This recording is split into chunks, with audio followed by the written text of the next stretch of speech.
Let me say this first. There is no genocide in northern Nigeria. We have issued a communique making clear that what's going on in northern part of Nigeria has nothing to do with the kind of atrocities we see in Sudan or in some part of eastern DRC.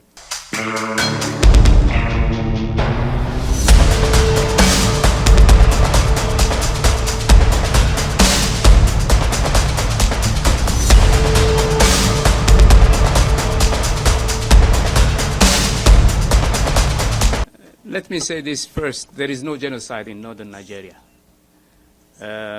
We have issued a communique making clear that what's going on in northern part of Nigeria has nothing to do with the kind of atrocities we see in Sudan or in some part of eastern DRC. I think the complexity of the situation in northern Nigeria should push us think twice before declaring such or making such statements. The first victims of Boko Haram are Muslims, not Christians. The first victims, and I'm saying it with documented references.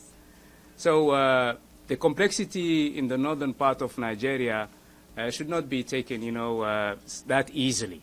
So what we are saying to those statements, with regard to those statements, is that the African continent is very complex. It's not that easy to describe those situations with such very easy words that can be used in a not reasonable way. That's why the African Union continent, the African Union Commission are very clear about that.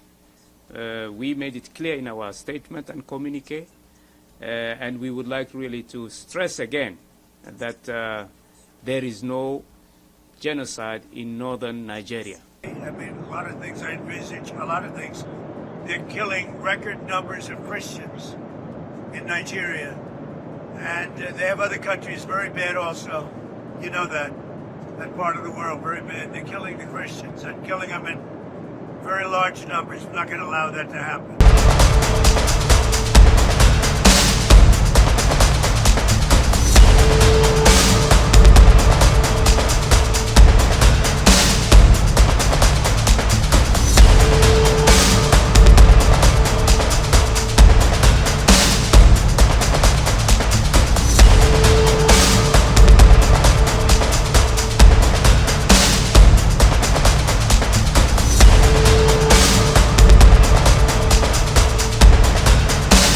All I can say in my experience in politics is that boycotts never really work. They have a very contradictory effect. The United States, by not being at the G20, one must never think that we are not going to go on with the G20. The G20 will go on. All other heads of state will be. In the end, we will take fundamental decisions, and their absence is their loss. But as I've warned for many years, our opponents are hell-bent on turning America into a communist Cuba or socialist Venezuela, and you see what happened to those places. For generations, Miami has been a haven for those fleeing communist tyranny in South Africa. I mean, if you take a look at what's going on in parts of South Africa, look at South Africa, what's going on. Look at South America, what's going on. You know, I'm not going to, we have a G20 meeting in South Africa. South Africa shouldn't even be in the Gs anymore because what's happened there is bad. I'm not going. I told them I'm not going. I'm not going to represent our country there.